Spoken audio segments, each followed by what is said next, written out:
உலகின் ஒரே பகுத்தறிவு நாளேடான விடுதலையில் வந்த செய்திகளை பார்ப்போம். இதில் ஃபஸ்ட் பேஜில் பார்த்தீங்கன்னா, ஆசிரியர் வீரமணி அவர்கள் அதிரடி கேள்விகளை கொடுத்துருக்காரு. என்னென்னு பார்த்தீங்கன்னா, வட மாநிலங்களுக்கு மெட்ரோ திட்டம், எய்ம்ஸ் திட்டம் மதுரைக்கு மட்டும் பட்டை நாமமா? பாஜகவுக்கு ஓட்டு போட்டால்தான் மெட்ரோவா? இதில் என்ன பேரமா லஞ்சமா? அப்படின்னு ஆசிரியர் அதிரடி கேள்வி கேட்டிருக்காரு. ஆசிரியர் அவர்களின் கூற்றை ஆமோதிக்கும் வகையில் மக்கள் பலமாக கைதட்டி தங்கள் உணர்வுகளை பிரதிபலித்தனர்.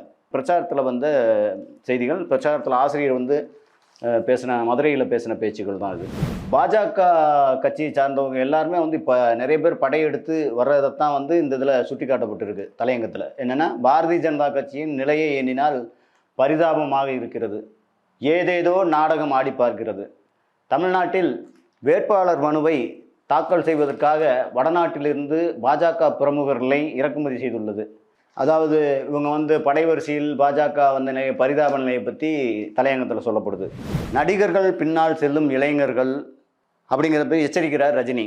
சென்னை விமான நிலையத்தில் இன்று செய்தியாளர்களிடம் நடிகர் ரஜினிகாந்த் கூறியதாவது: நடிகர்கள் பின்னால் செல்லும் இளைஞர்கள் தான் மிகவும் எச்சரிக்கையாக இருக்க வேண்டும். அவர்களுக்கு ஏதாவது அடிபட்டால் அவர்களுக்கு தானே காயமாகும். இளைஞர்களுக்கு படிப்பதில் மட்டும்தான் முழு கவனம் இருக்க வேண்டும்.